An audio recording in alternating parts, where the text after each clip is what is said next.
Hi, I'm Sean, aka Wizard. Beer has always been a passion for me, from collecting cans as a kid, tasting the great flavors of craft beer as I got old enough, and eventually becoming head brewer. We're very lucky here in the state of Florida to have one of the most vibrant craft beer scenes in the country, and we're going to bring it right to you. So come on the journey with us. Maybe you'll learn some things, and maybe you'll even have a laugh. And of course, it'll be even more fun if we have a few brews with us. The brews, the brewers, and the beer culture. This is Drinking with Wizard. Cheers to you. Hi, we're at Dunderbaks. Why would we be here? It's Oktoberfest. Well, it's Dunderfest at Dunderbaks in New Tampa. So it's an amazing place. We're going to have to go in and see what's going on. Honestly, I've been inside. Disclaimer, I've been inside. I might have had one or two already. But we're going to have to go in and see what's going on. And I can't reach my beer right now, so I'm going to come around this way. Amazing beers. This is an amazing place. You're going to meet JB. You're going to love this place. It's German. It's craft. It's homebrew. It's brewery. It hits on so many levels. This is an amazing, amazing show. You don't want to watch this one. So come on inside. Let's have a beer.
Okay, so now we're inside Mr. Dunderbaks, and we're with the owner, JB.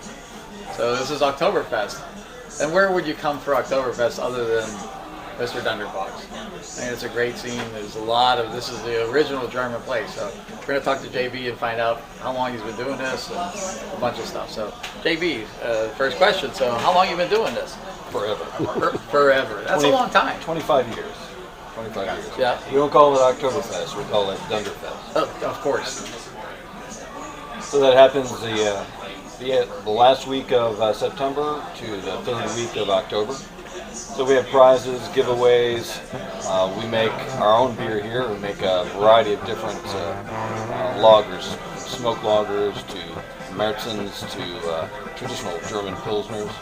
And they're usually all available this time of year. And we'll get into that too. This place, we can talk for hours with JB about different things he's doing. He has his own brewery. He's got traditional German beer. He's got his own beers, which are amazing. So tell me, when did you get into brewing? I was a stockbroker, and my wife at the time. Natural transition. A good transition. And my wife at the time. We knew the people who had owned Dunderbaks previously through the 80s. So did he. Yes. Yeah. Well, I think they kicked him out 2 or 3 times. And you let him back in. He's coming back. I didn't know. And so they were our neighbors. And they sold it to 2 gentlemen that just ran it right into the ground when it was in the mall. So she talked me into buying it. I was going to do my own practice, and she was going to run the restaurant. Well, it's been a quarter of a century later, and I'm here. 66 hours a week. I'm going to cheers to you on still being here. That's right. Putting the effort. Prost. Cheers to you, Prost. Okay, so you said some other guys almost ran into the ground, but then you took it over. So obviously it seems to come back quite a bit. Like any other business, it's about location. So the mall I got stuck in a lease there because I didn't know what I was doing, and couldn't get out of that. So I was there for about the first 10 years in the mall, and that was, it's a mall that a beer bar opens at 10:30 in the morning and has to close at 9 at night. It doesn't make a lot of sense. Right. So when that lease So you were tied to the mall hours. I was tied. If I had left, I would have owed them about $250,000. That's how badly the mall was doing. So those first years were a hell of a struggle. Well, now it's not even a mall anymore. It's actually been turned into a medical center for USF or something. So right. You got out at the right time, actually. Yeah. So we moved it over here from the mall, and it's been a great success since we got over here. Okay. The new location is at Oak Bramble Plaza. It's 14929 East Downs Boulevard. Just as you get to New Tampa, not too far from Skipper's Smokehouse, right next to Acropolis. Right. And we've been here, 14 years now. So what's the difference of being here? How has that made a big difference for you? Well, I can stay open later. I don't have to deal with the mall. But it gave me a full-size kitchen so I can make actual homemade food. I've got over 50 employees right now. Wow. And all the food is homemade. That's amazing. It's not your traditional fast food dine-in restaurant where everything comes in a bag. So we start fresh. These are recipes that are either my mother's or my grandmother's. Recipes I've gotten in Germany over the years. Right. The currywurst, I spent I don't know how many drunken days trying to come up with that exact recipe. No wonder it's so damn good. I think you perfected it. It's really good. Yeah, so, I should have brought you along. Yeah. So we're going to talk mostly about beer, but we probably will introduce some of the food here. We don't usually talk about food, but the food is so amazing and it's so traditional German that we're probably going to have to introduce some of it. Well, those two go together here. Of course. Everything I make is made with beer. So I have a big pork roast that I put on onions, a bed of onions. I pack it with kosher salt, a little bit of brown sugar. Braise it in German Schwarzbier, black beer. Yes. People love that. Yeah. Over the years, if you've gone to the Wiesn, which is the Oktoberfest in Germany, you'll see giant spits where they're roasting Schweineshaxen, which is the pork shank, right? One of the front legs of the pig. And we do the exact same thing. We braise that over onions and beer, pack it with salt, so it's nice and crisp on the outside. And I only do that on the weekends. Some really traditional food. Yeah, that's amazing. So if you're not hungry right now, because I'm salivating based on just this conversation about this food. So I mean, you got to. If you don't come for the beer, you got to come for the food. But like you said, you have to come for the both, and they intertwine. There's a marriage between the food and the beer. Well, in Germany, that's how it works. Right. I mean, the sausages I have here are braised in beer as well. The Hungarian goulash is made with beer. So we couldn't cook any of this food without the beer that we make. Right. So I'm going to throw you a compliment. I don't think I think location. I mean, you always say location, but it's also knowing what you're doing. It's a management, it's a commitment to it, and I can tell from just talking to you a little bit, you have an intensity, and you're gonna make stuff happen. So I think you made this place. Just too dumb and old to get another job. Oh, cheers to that. I don't think anybody would hire me. Cheers to.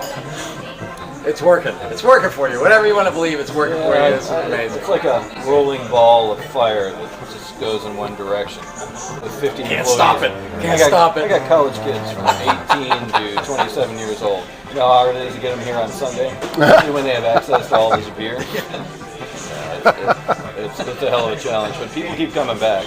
We've got great ratings. We had a 4.8 on Google with 2,200 reviews. That's good. Nice. That's good. It's not like 7. You know, Right, you get a 5 with 7 people. You just get Paul to do 7 reviews for you. 5 of them. You did a couple of them. You didn't spell anything right. Right? They couldn't read what he was saying. They said he's too drunk. Yeah. So, as Paul, as you are the delirium elephant in the room here right now. So give me your history on Dunderbaks and how you know JB so well. Started coming over here decades and decades ago, mainly for Skippers, Smokehouse C concerts and stuff, and discovered Dunderbaks in the mall. I was a huge beer nut then, still am. Pre-JB. Yeah, it's before JB. They threw him out. I let him come back. I kept sneaking back in the back door. They threw him out of Dunderbaks. Wow. And I just make the circuit. And I'm surprised he let you back in. I was drinking then. We were kidding earlier. Like Paul came with the sale of the building, and JP just didn't know. I wonder what that guy was doing standing in the corner. I'd stand in that corner, then I'd go to the other end of the bar. So what's your Put on a fake mustache. So what's your take on the place from the original? Night and day. Here, yeah. Night and day. He's like the third owner that I've known through Dunderbach. He's the best. He's taken this place from, like he was saying, describing being in the mall, locked to the mall hours, and just, in Sunday too. You had shorter hours on Sunday, right? Yeah, it's like 12 to So, 6. like Hour drinking. And I was driving from Lakeland, so I'd drive all the way over, and it's like, get there, have a beer or so. It's like, we're closing. I'm like, oh my God, come on. But anyways, he made the transition over here, and it's just incredible what he's done with this place. The beer garden, Opa Band, the menu's expanded. He's got his own brewery next door now that you talk about that. Yeah, We'll tour you around. You see it's amazing. He's grown this place. He's been involved in the supporting local brewing and just brewers in general for forever. And I thought that was really cool. Most of the professional brewers in town, or at least a large portion of them, had spent some time with Tampa Bay Beers. Yeah. So whether it's Chris Johnson over at 610, or Chris Johnson over at Green Bench, they were all members of the original Brewers Club. So that's another whole aspect that I just wanted to touch on with you quickly. Like, you were part of the founders of the home brewing. Well, that's for a brewing championship. Wouldn't have happened without the Tampa Bay Beers Club and the Dunedin Brewers And then Guild. you were like a founder or the instigator of it. Like you. Well, there were a lot more people than me. I just followed along with the group. There's a guy named Mike Fouch. He's very humble. Well, no, it's just true. Mike Fouch is really the originator of Best Florida Brewing Championships. Right. But everybody who was original members, Chris Johnson from one of the original members of the homebrew club, Master Jeff, he's one of the few master judges. So, there's back when I started, there were only 6 judges, master judges, certified master judges, and 3 of them were in this club. Wow. It's the oldest homebrew club in the state. Started back, must have been 3 years ago. We used to have competitions at the Florida State Fair. That's how this whole thing happened. It's long before craft beer ever really took off. Yep. And this place has always been known for eclectic beers, craft beers, and now more European-backed, traditional, historical beers. The beers that I brew here are beers that I brew. So you're lucky if you're going to find an IPA. We did one. Every once in a year, I'll break down and do one. Just because I think, I've got too many hops, I gotta get rid of them. He's like the opposite of everybody else. Everybody else does like a Marzen or an Oktoberfest once a year. He does an IPA once a year. He's always into the Marzen. I reluctantly did the IPA. Because the last time the people would come in and ask me for an IPA. How you doing? And, that's just not my thing. What was the style of IPA you did? What was it? Actually, we call it our obligatory IPA. And obligatory, like you have to, right? Right. Just once a year, I'm going to do it. The only reason we did that is I had accumulation of a bunch of ridiculous hops that I would never use. They're not going on the German beers, right? No, they're not going on the German beers. So we just threw every damn piece of the hops in there. It came out pretty good. Yeah. But by and large, don't ever expect that again. It compromises most of my principles, and I have few principles. Here's the compromising principle. Here's the nerd bros. Now, if you want a variety of lagers. Okay, so JB's not only about traditional German beers and Mr. Dunderbaks tradition, but he wants to brew his own stuff too. So we're back here in his brew process. So we're gonna find out a little bit about it. So JB, tell me about your system. What size are you brewing on? Well, it's 2.5 barrels. Okay. And since the square footage here is $29, a square foot. Okay. That's why it's so small. But this whole setup was initially just for fun. It was just for me. All the years of making food, being in the kitchen. We've been home brewing. I've been home brewing for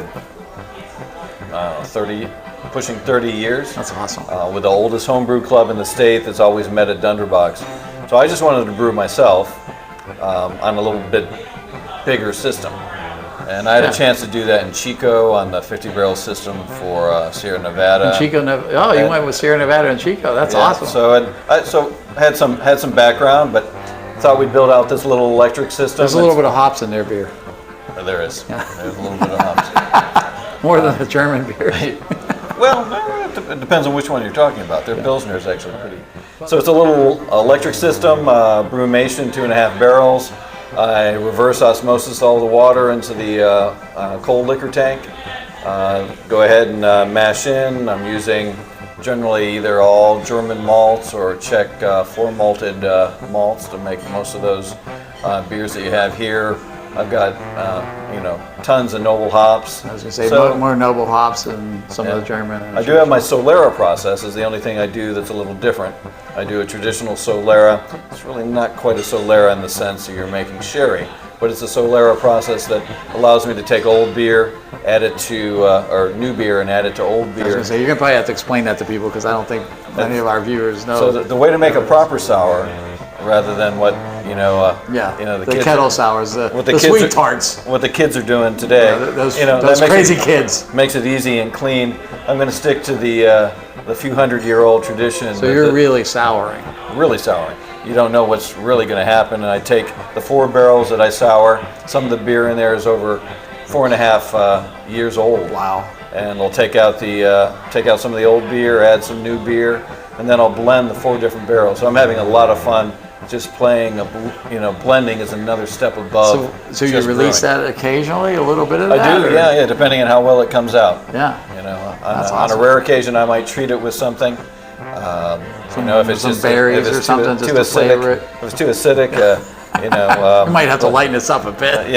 I'll play with it a little bit, but that's about as far as I go. Everything I do here is traditional. I found an old recipe from a brewery that's in a castle in Germany, and copied it almost exactly. What was it? What kind of style was it? The closest thing you could call it would be a Keller beer. So it was an unfiltered, ungespunden. Yes. Open beer. And, so it's unfiltered, going to be a little sour. No, it's going to be a little cloudy, not sour. It's nice, crisp and clean, and those are the kind of things I like to play with. So I'll take old recipes, things that I find, and make traditional European beers. So with your system, are you brewing something consistent, or are you just always experimenting? Like this is about you and your hobby. This has nothing to do. If people want to drink it, then they're drinking it. Well, I can't keep it in here fast enough. We only brew once a week. Right. So I can't keep it here, but I can't say honestly that the customers have anything to do with this. This is all about what we like to play with, the three of us, what we like to do, the beers we like to make, and I don't have trouble selling it. Well, I was going to say, you must be doing something right. So it's a luxury that I get that nobody else in the industry has. Is that this is just all about me and brewing and the love and the practice of it, and I have the luxury of selling whatever I do. I'm going to cheers to that. He lost his beer somewhere else in the show, but cheers to that. So to be able to do that, because a lot of breweries, you're right, they're slaves to the distribution company or their one beer that really makes them famous and have people come in. Just to give you a little hint. Last time I was at Hunapu Day, and I'm walking around with a sign that says, Pilsner for the love of God, please.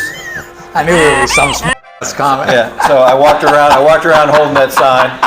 A couple of the young kids with the tight pants got a little pissed off at me. I'm wearing my shirt. You gotta have a sense of humor for God's sake. No, they don't. I don't know why. A beer-flavored beer T-shirt. But every brewer that I went to, I held the sign. Dude, I walked over and they go, they're serving three shades of sour bubble gum fruit. To that with IPA that's so hazy that it looks like sewage water. Right. I mean, it tastes good. I'm not criticizing really. I guess I am. And And I go, they see the sign that says a Pilsner, and what they do, they reach behind, they open up the cooler of the beer that they're drinking. I'll be damned if Somebody's they don't got a pull out Pilsner. a damn Pilsner that they made. It's That was freaking awesome. amazing. It's amazing. Just saying. Right. A salesman that was serving beer at one of the festivals. He works for a local brewery. The owner is a friend of mine. So. And he got so mad at me, I can't remember what I was saying. I may have been drinking. But he took umbrage with my shirt. There that might have said been beer involved. Beer-flavored beer. And he came over, and I must have said a few things. He came over and stomped his foot and said, "I can't talk to you anymore." And I go, "Most people can't." And he closed up early and he went home. And I won't tell you the brewery, but I called the brewery owner and I go, "I think I pissed off your young boy there." And he goes, "Oh, no, trust me, he already told me." He goes, "There's some asshole that works for Dunderbaks." And the owner of that brewery said, "Now you met JB." It's all right, man. I like you. I respect that. You just speak your mind. You speak the truth, and you're passionate about what you do. I don't know You about gotta the truth, understand- but I'll speak something. You got to understand who you are, and that's what makes this place amazing and what it is. It's you. You make it work. It's your heart. It's your passion. It's your mind, and this is what it is. If you come here, this is what you're going to get. You're getting JB. Crazy little Every old single German friggin' guy time. over there that Right. doesn't like IPAs. Actually, I do like IPAs. What? Exactly. I don't like them now just because you've butchered them. Right. I mean, a great the IPA. traditional IPA, a Fuller's well-balanced IPA. You know, I an mean- English IPA, fantastic. I took a taxi from Greenwich, from the airport to London proper one time, and got stuck at Fuller's Pub with Fuller's IPA and also their Chiswick Bitter, which was Michael Jackson, if you know who he is, not the guy with the glove. Not the woo! That was his favorite beer. They have an homage There's going to still pop up a Michael Jackson at this point. to Michael Jackson in the pub. I don't think I ever made it to London. So that taxi cab just ended right there, you know. Well, See, we're not even serving English beer anymore. Does anybody you did appreciate you it, did an understand it? He does an No, he I does do a great he does an ESB. amazing ESB. That would be one of the. I'm drinking the Hefeweizen, the traditional German Hefeweizen, which obviously would be a good Wizards English, pick. Belgian, But German beer. They're telling me the varieties, the hundreds of years of commitment that, you know, they're culture-based Right. drinks. You know, they were commodities at some point in time. To fully appreciate a Westvelteren and a Greenwich pub ale or a Chiswick bitter or, you know, a traditional Vol beer, Right. a Keller beer, or you go to Belgium and the variety is just amazing. And Roselier, I've had Rudy from Rodenbach. He's given dinners here and speeches. Got a friend of mine from Watteau who was part owner in St. Bernardus and was a production manager there. St. Bernardus is amazing. It's amazing. And guess they made a beer. They made a beer and they called it, only for Americans, a quad. A quad. Yeah, do you have a Belgian quad? I do, but that's telling me a lot about you right there. There is no such thing. Americans said, the number must be bigger. Yes. So it must be better. So it goes It's to a bigger 11. Name. We need 11. There's no quad. It's a Belgian strong ale. Let's just go right Yes, there. strong ale. I even called up a brewery out of California when they started putting TA on the labels of their beer. TA is titratable acid. It correlates to how sour a beer is. Right. It doesn't correlate anything to do with how good the beer is. No, that's true. So I screamed at him going, you know, there's a bunch of little tight little pants kids that know everything and their fancy little mustaches, and they're going to go, hey, it's a bigger number. Must gotta be be better. good. Let me tell you, this TA is really good. Do Yeah. you know what that means? I can give you some vinegar that's got the highest TA of anything. So if you're not, listen, JB's just laying it straight down. Like, And I'm not even drunk. Because that's who JB, no, he's just passionate about this. But so am I. And this is what this whole show's about. The whole show is about traditional beers, good beers. It's all about the traditions, follow traditions, follow the recipes. 1600, 1700 can't be bad. This is the whole crux of the show, along with how beer makes the community big. But the quality of beer is so important. And tradition means something. There you go. And I see you're drinking something there, so. I like beer. Well, there's a lot of different beer though. Is there? I mean, so you take water and you add caramel coloring, a lot of sugar, and some caffeine and some citric acid. Is it water anymore? No. No, that's soda.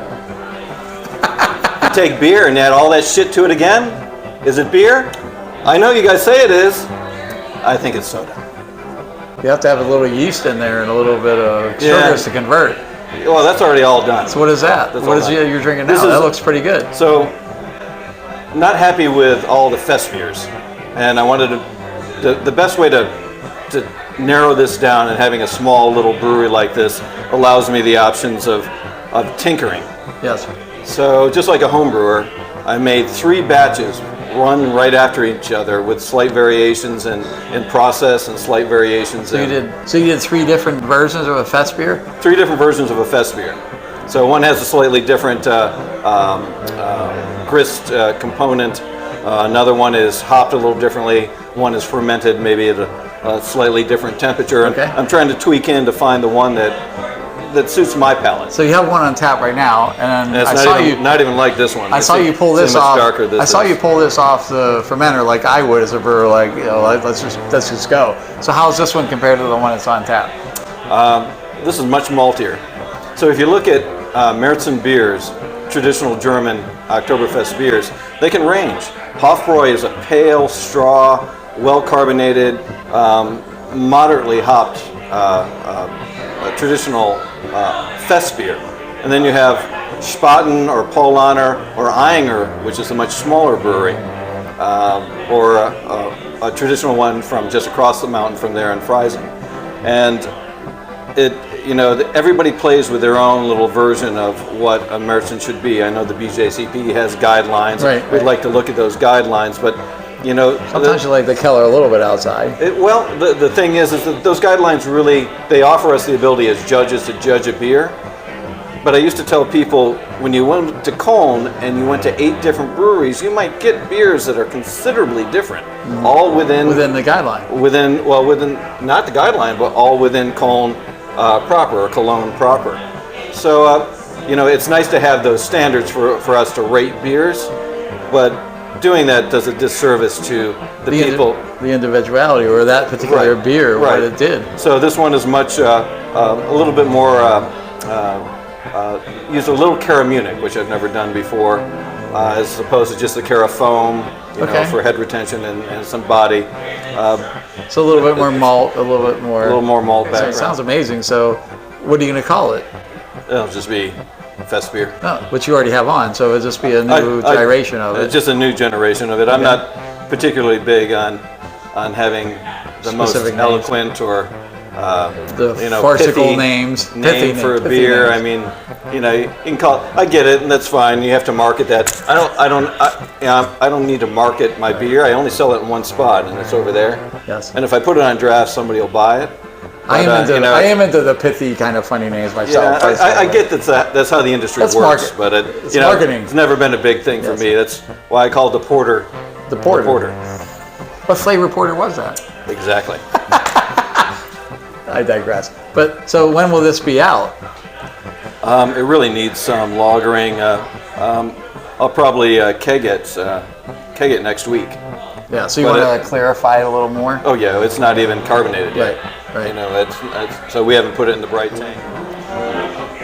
Oh yeah. It's got a lot of yeast in it, but I mean it's still I get it. I get where you're going with it. It's going to be really nice. Yes. When that's crisp and that's amazing. That's going to be really good. I think this is better than the one I have on. That's amazing.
I told you, I wanted to tell you it wasn't going to be anything like David Hasselhoff. I told you it was going to be German music, not David Hasselhoff German music. It was traditional German music. So there you go. Shout out to the Polka Maniacs. Oh. Go follow them on Instagram. Those guys are amazing. Amazing.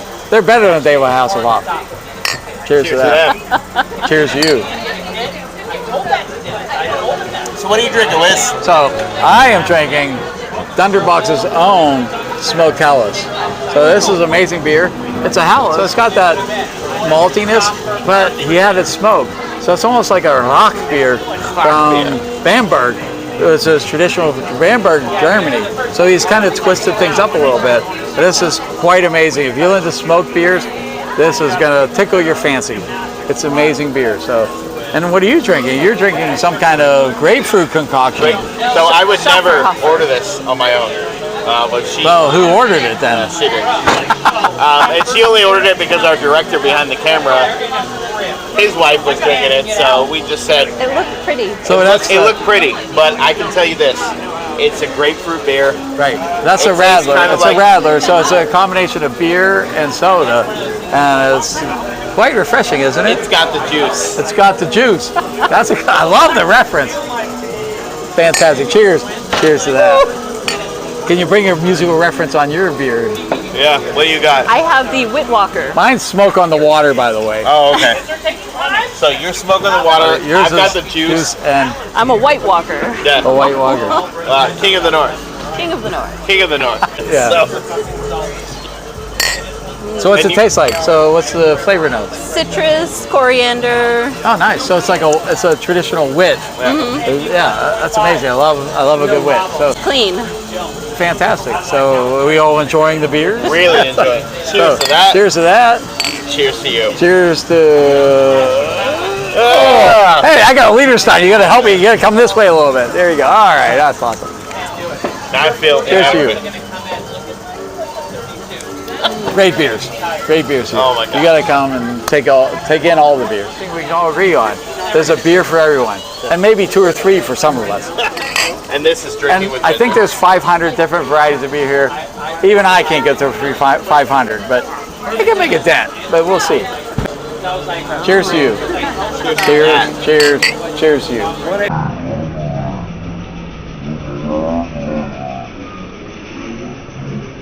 Amazing. Thanks to JB, the owner. Thanks to Dunderbaks. And we're on to other places. This is amazing. I love this show. You're going to love this place. Come here, support the place. Then we're going to be probably doing a holiday next. Maybe a traveling show and then a holiday. So just stay tuned. Keep following. Subscribe, like, and notify. Cheers to you. Peace out.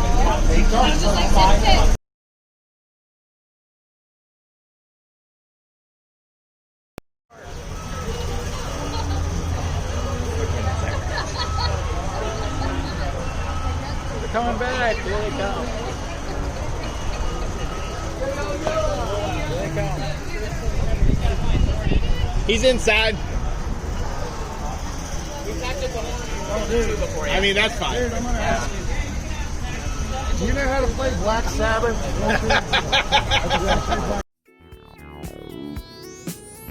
Hey, thanks for watching. Make sure you hit the like button, subscribe to our channel, and hit the notification bell so you can stay up to date on all things Drinking with Wizard. See you next time. Cheers.